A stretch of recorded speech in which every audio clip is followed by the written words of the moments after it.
Remember Schopenhauer, the philosopher his mother couldn't stand, who believed life is suffering and existence is a mistake?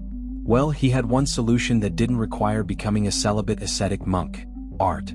According to Schopenhauer, art is humanity's most powerful painkiller, a temporary escape from the relentless torture of existence. And he developed the most radical, most metaphysically ambitious theory of art in Western philosophy to explain why. For Schopenhauer, you're trapped. You're a slave to the will, that blind cosmic force driving you to constantly want, strive, and suffer. You want food, you get it, then you're bored or want something else. You want success, you achieve it, satisfaction lasts 5 minutes, then you're anxious about keeping it or wanting more. Life is an endless cycle of desire and frustration, and you can't escape because you are will. It's the fundamental nature of your existence. But there's one temporary reprieve: aesthetic experience. When you're genuinely absorbed in art or natural beauty, something miraculous happens. For a moment you stop willing. You stop wanting. You stop being that anxious, striving, suffering creature and become what Schopenhauer calls a pure will-less subject of knowing. You're no longer caught in the cycle of desire. You're simply contemplating, perceiving, experiencing without wanting anything from what you're experiencing. Think about the last time you were completely absorbed in music, a painting, or a beautiful landscape. Really absorbed, not just casually enjoying it. Time disappeared. Your problems vanished. You weren't thinking about yourself, your needs, your anxieties. You were simply present, perceiving, experiencing. That's what Schopenhauer is talking about. That's aesthetic experience in its purest form. And it's one of the only times you're not suffering because you're not willing. Now here's where Schopenhauer's theory gets metaphysically wild. He doesn't just say art makes you feel good. He says art reveals the deepest truth about reality. Remember, for Schopenhauer, ordinary experience is trapped in what he calls the principle of sufficient reason. The world of causes, effects, space, time, and individuation.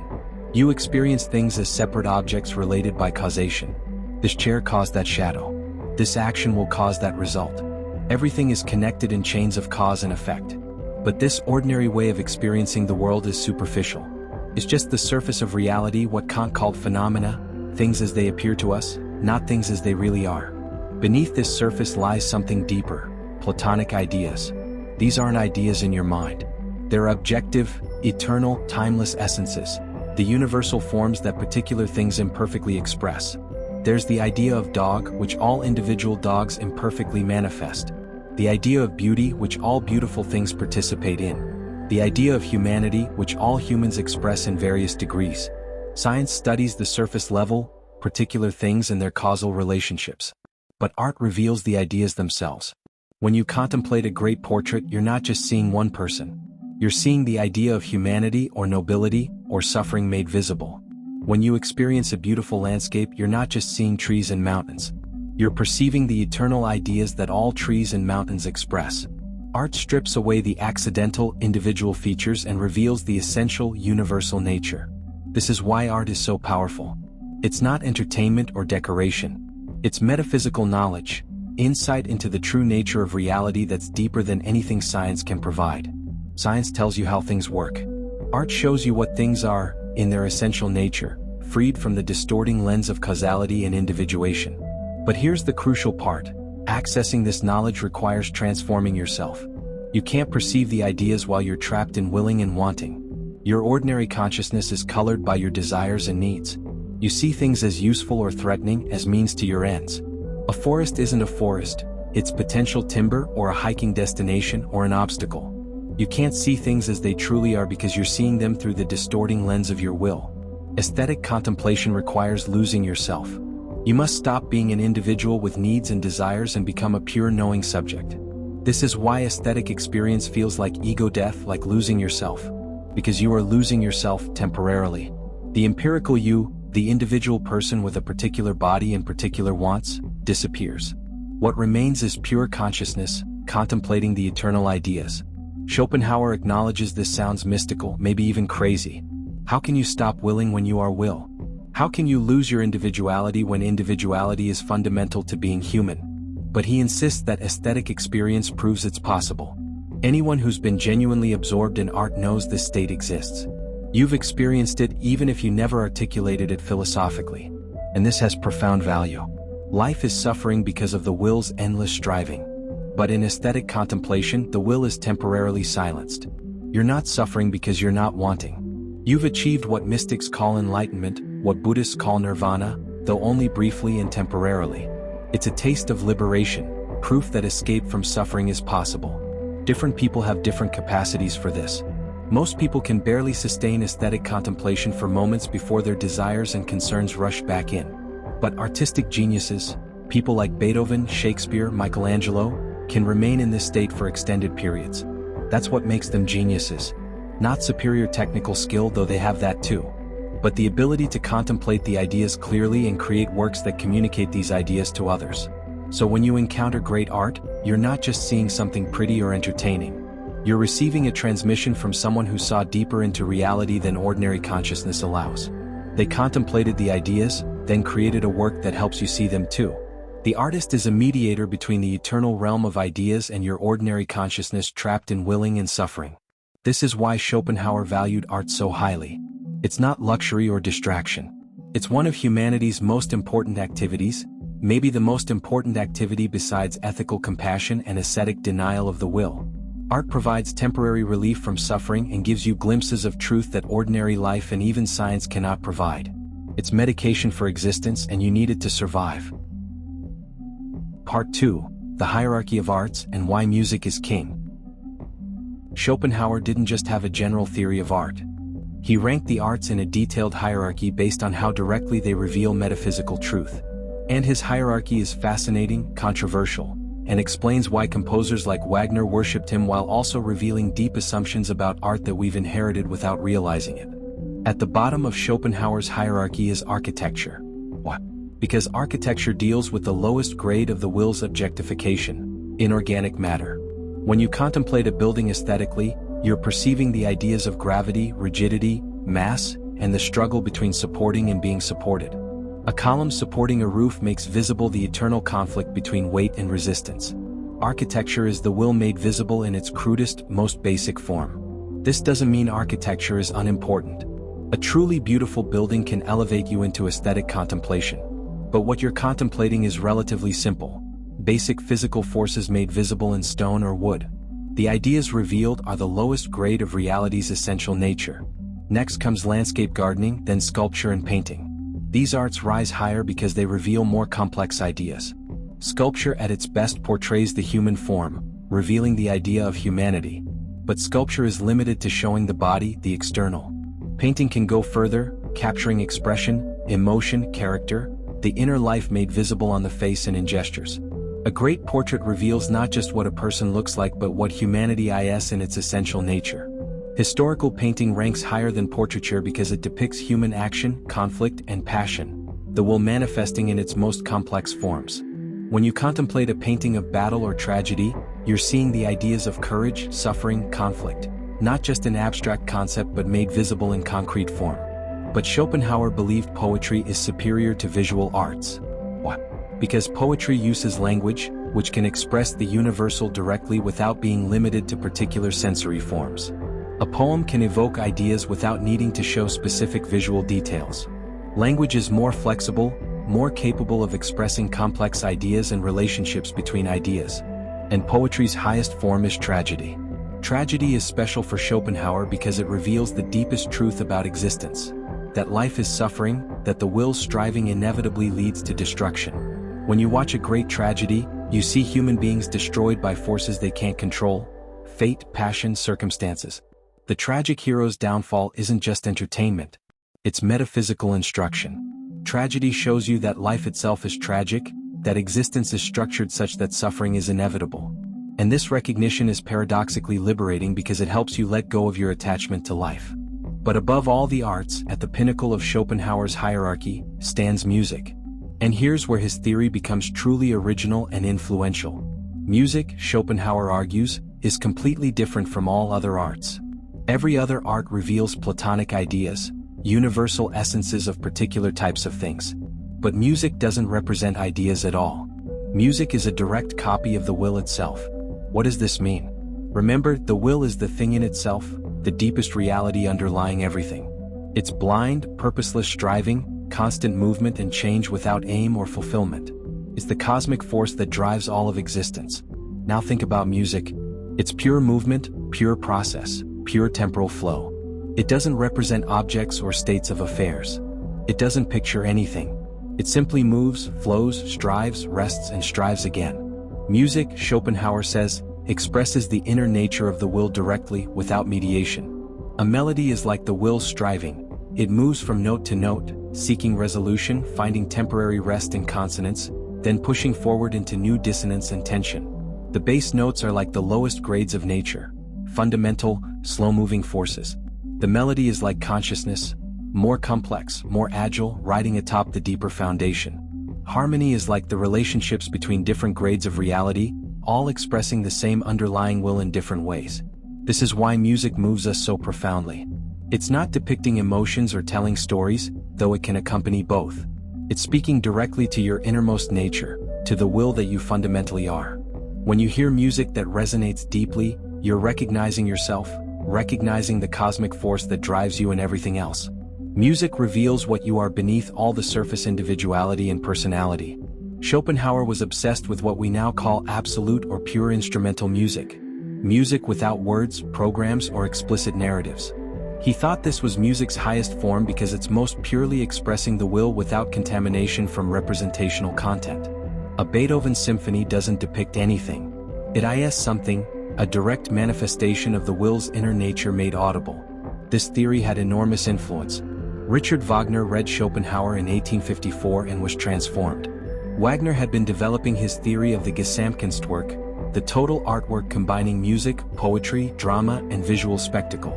But after reading Schopenhauer, Wagner elevated music above all other elements. His late works, especially Tristan und Isolde, are essentially Schopenhauerian philosophy expressed in sound, music that embodies endless longing, unfulfilled desire, and the ultimate release in death. Brahms, Mahler, and Schoenberg were also influenced. Schopenhauer gave composers philosophical justification for seeing their work as the highest art, as metaphysically profound rather than mere entertainment. Music wasn't decorative accompaniment to life. It was the deepest truth about existence made audible. But notice what Schopenhauer's hierarchy assumes. It privileges the universal over the particular, the timeless over the temporary, the essential over the accidental. It assumes that art's value lies in revealing metaphysical truth rather than, say, expressing individual experience or facilitating social connection or being beautiful for its own sake.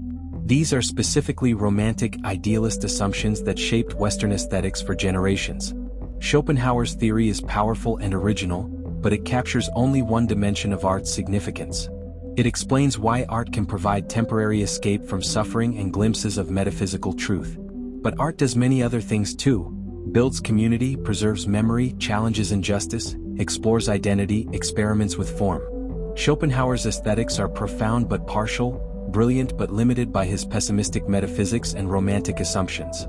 Still, his elevation of music as the highest art, as direct expression of reality's innermost nature, remains one of philosophy's most beautiful and compelling ideas about why music moves us so deeply. Even if you reject his metaphysics, the intuition feels right. Music speaks to something fundamental in us that other arts can't quite reach. And Schopenhauer gave that intuition philosophical articulation. Part 3: Genius, Suffering, and the Artist's Curse. Here's the dark side of Schopenhauer's aesthetics. If art requires will-less contemplation, and most people can barely sustain this state for moments, then creating great art requires being fundamentally different from normal humans. You need to be a genius. And for Schopenhauer, genius is both a gift and a curse, a capacity for extraordinary insight that comes with extraordinary suffering. What is artistic genius? Not technical skill, though geniuses have that. Not intelligence, though they're usually intelligent. Genius, for Schopenhauer, is the capacity to lose yourself in contemplation of ideas for extended periods. Normal people are trapped in their individual will, constantly focused on their own needs and desires. Geniuses can transcend this, can become pure knowing subjects who perceive the eternal essences of things without the distorting filter of personal interest. Think about it practically. To create a great painting of a landscape, you can't just glance at the scenery while thinking about lunch or work or your problems. You must contemplate the landscape so deeply that you see through the particular trees and rocks to the eternal ideas they express. You must lose yourself completely in perception, forgetting time, forgetting your body, forgetting your individual existence. This requires a kind of cognitive abnormality. Artistic genius requires turning off this adaptive focus.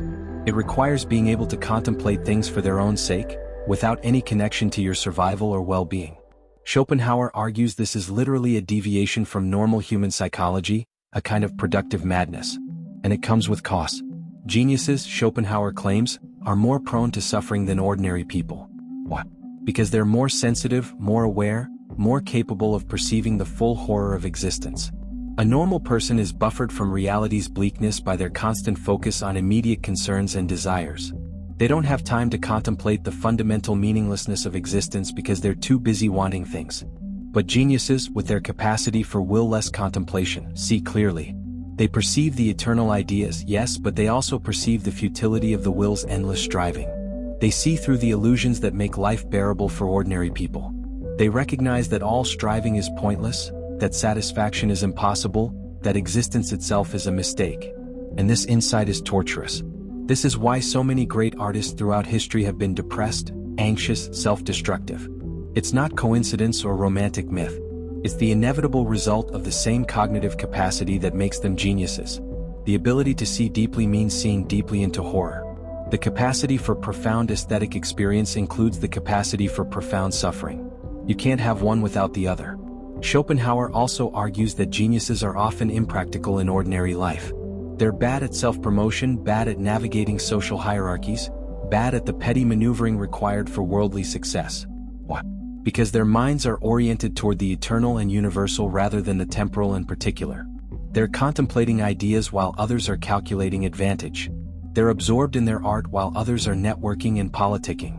This explains why genius often goes unrecognized during the artist's lifetime. Schopenhauer himself experienced this. His work ignored for decades while lesser philosophers enjoyed fame. The mediocre succeed because they understand the game and play it well. Geniuses fail socially because they're not even playing the same game. They're doing something completely different, something most people can't understand or appreciate. But here's what's interesting. Schopenhauer doesn't romanticize this suffering. He doesn't say genius justifies suffering or that suffering is good because it produces art. He's brutally honest. Genius is a curse that happens to produce art as a byproduct. If you could choose, you'd probably choose to be happily mediocre rather than miserably genius. But geniuses don't choose their nature. They're born with or develop this capacity for will-less contemplation, and then they must deal with the consequences. Creating art helps though. When the genius is absorbed in creation, they're in that state of will-less contemplation that brings relief from suffering. The act of making art is itself aesthetic experience, temporary escape from the will.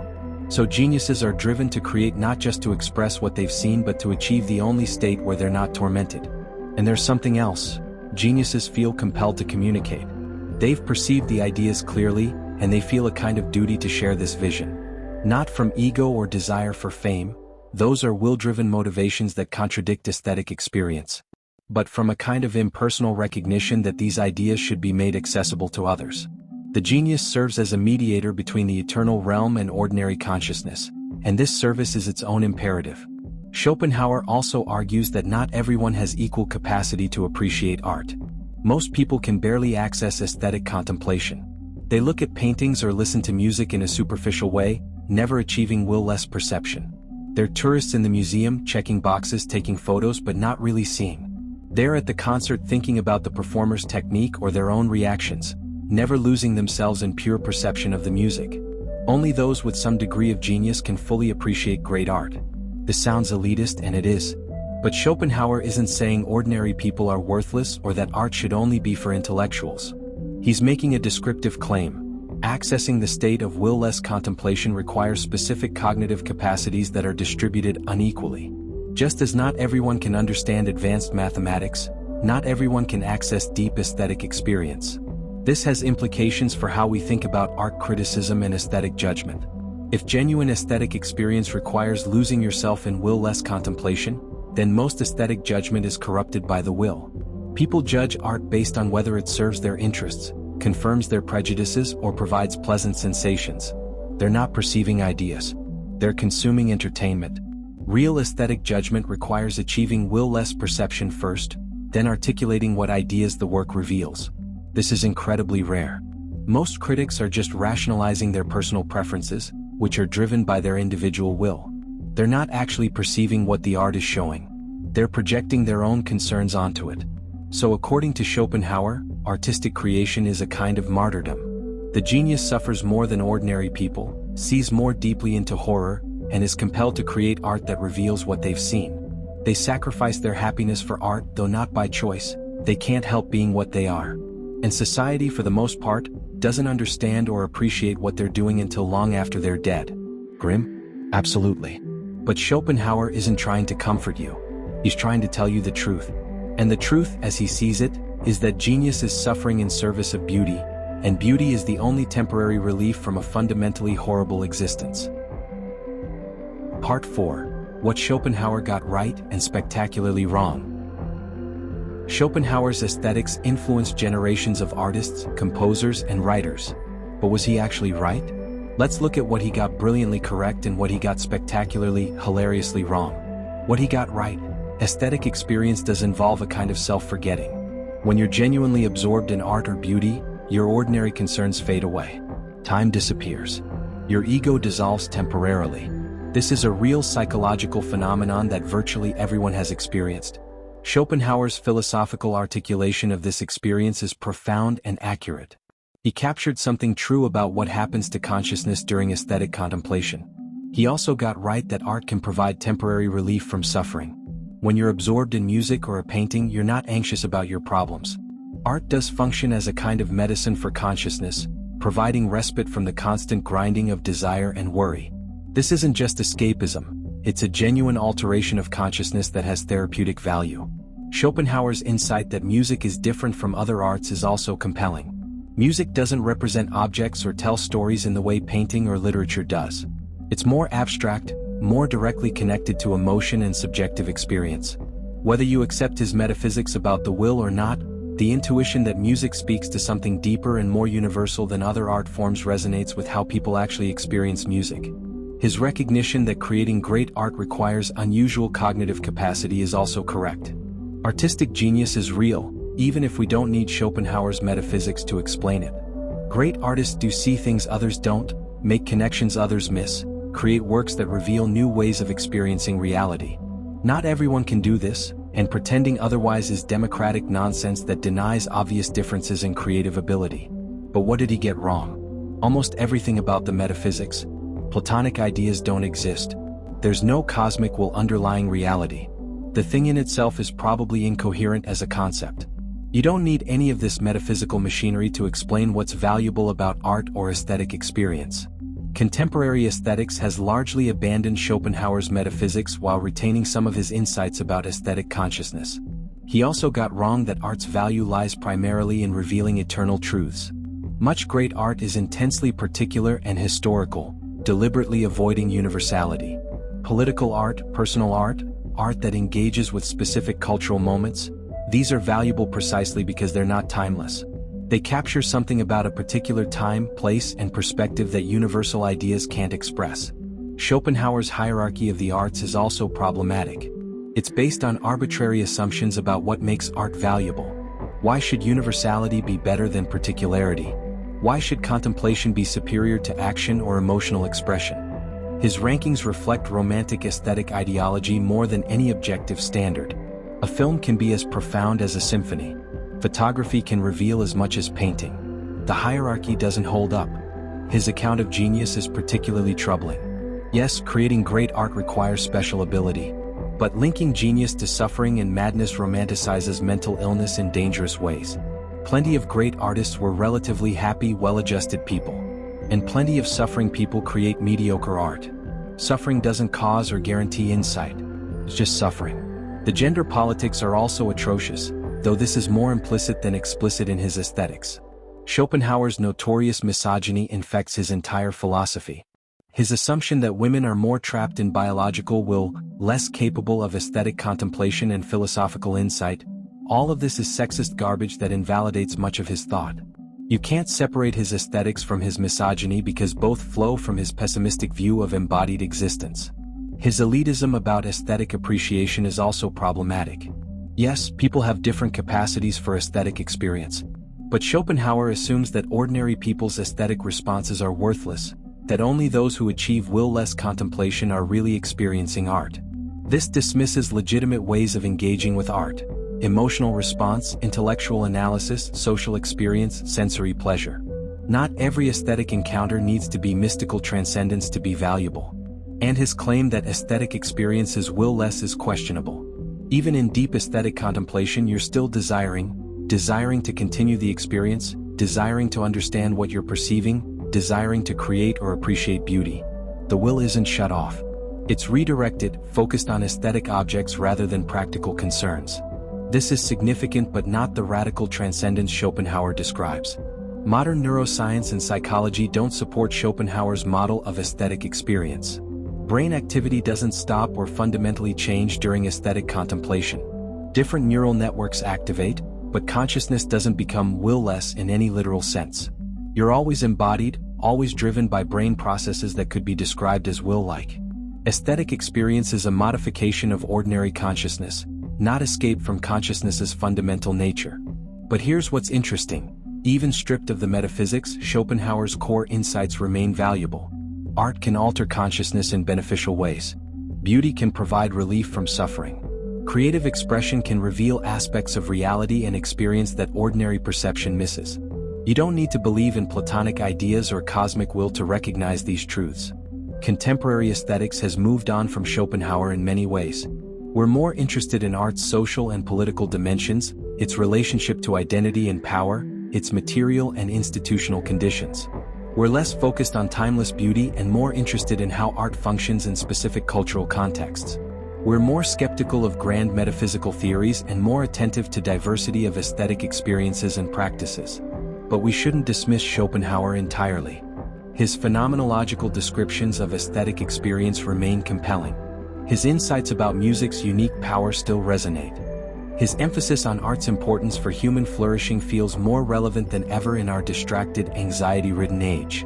And his insistence that art matters deeply, that it's not just entertainment but something essential to living well, is a corrective to the philistinism of contemporary culture. So take what's valuable from Schopenhauer: his attention to aesthetic consciousness, his respect for art's significance, his recognition that beauty provides genuine relief from suffering. But leave behind the pessimistic metaphysics, the elitism, the misogyny, and the rigid hierarchy. What remains is still profound enough to matter. Part 5. Why Schopenhauer's aesthetics still matter, despite everything. So we've covered Schopenhauer's theory: art as escape from will, aesthetic contemplation as temporary liberation, Platonic ideas revealed through beauty, music as supreme art form, genius as curse and gift. We've acknowledged what he got right and what he got spectacularly wrong. But here's the question: why should anyone in the 21st century care about a pessimistic German philosopher's 200-year-old aesthetic theory? Because we're living in exactly the kind of world that makes Schopenhauer's insights urgent.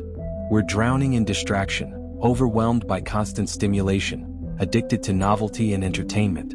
And in this environment, Schopenhauer's claim that real aesthetic experience requires losing yourself in contemplation, that art's value lies in its capacity to alter consciousness and provide relief from suffering. This isn't dusty philosophy. It's a lifeline. Think about how you typically consume culture now. You scroll through images on your phone. You have music playing while doing other things. You watch shows while checking your phone. You're constantly multitasking, constantly distracted, never fully present for anything. This is the opposite of aesthetic contemplation. You're not experiencing art. You're using it as background noise to fill the void created by constant connectivity and stimulation. Schopenhauer would say you're trapped in will more completely than any previous generation. Your consciousness is colonized by desire for the next notification, the next scroll, the next hit of dopamine. You're never will-less because you're never still. And because you're never still, you're always suffering, that low-grade anxiety, that sense of missing out, that inability to be satisfied with what's in front of you. Art could provide relief, but only if you let it. Only if you actually give yourself over to aesthetic experience, which means putting down your phone, silencing your notifications, and allowing yourself to be absorbed by beauty. This sounds simple, but it's incredibly difficult in practice. We've trained ourselves to be incapable of the sustained attention that aesthetic contemplation requires. Schopenhauer also reminds us that art matters in ways that go beyond entertainment or cultural capital. Yes, going to museums and concerts can be social signaling. But art's deeper value lies in its capacity to transform consciousness, to provide access to experiences and insights that ordinary life doesn't offer.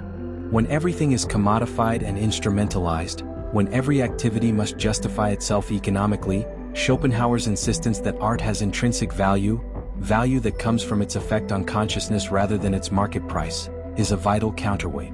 His elevation of music is particularly relevant now. We're surrounded by music constantly, but we rarely really listen. Music has become wallpaper, ambient soundtrack to life. But music, Schopenhauer argues, can do something no other art can: speak directly to your innermost nature, express the fundamental reality underlying all existence. Not when it's background noise, but when you actually listen, when you let it absorb you completely. Try this. Put on a piece of music you love.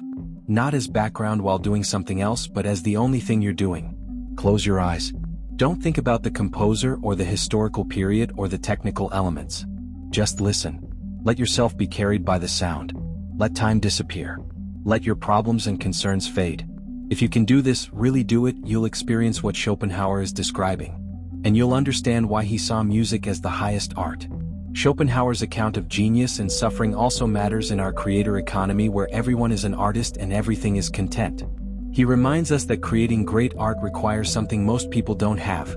Not just technical skill, but the capacity for profound aesthetic contemplation and the willingness to prioritize art over comfort, success, and social approval. Not everyone can or should be an artist.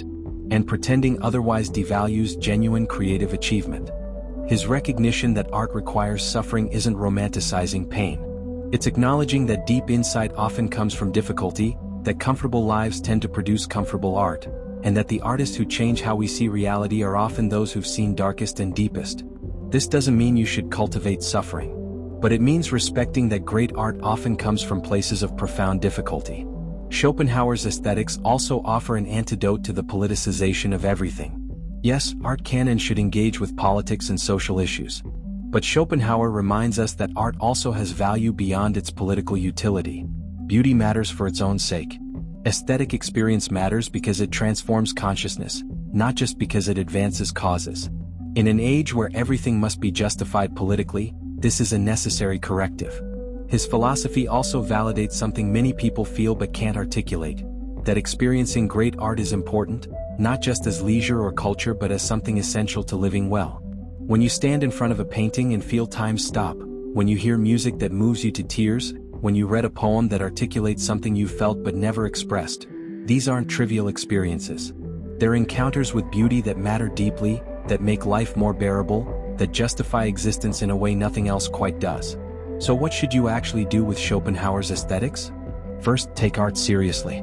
Not as content to consume while multitasking, but as something worthy of your full attention. Second, practice aesthetic contemplation deliberately.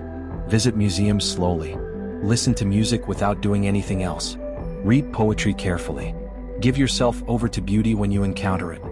Third, resist the constant stimulation and distraction that prevents aesthetic experience. You can't lose yourself in contemplation if you're never fully present.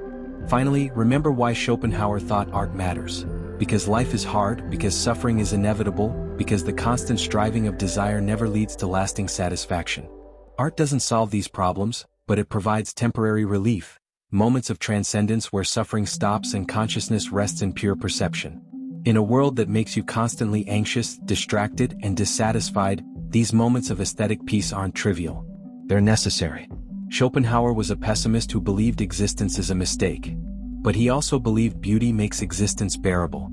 He spent his life depressed, isolated, convinced that happiness is impossible and that the best we can hope for is to minimize suffering. Yet he wrote more beautifully about art than almost any philosopher before or since. Because art was his escape, his consolation, his proof that even in a fundamentally horrible existence, moments of transcendent beauty are possible. So the next time you encounter beauty, in music, painting, nature, poetry, film, or anywhere else, stop. Put down your phone. Let yourself be absorbed. Lose yourself in contemplation. Experience what Schopenhauer called will-less perception, even if just for a moment. Feel the relief that comes from stopping the constant striving and simply being present with beauty. That's what his aesthetics offer. Not a theory to memorize but a practice to live.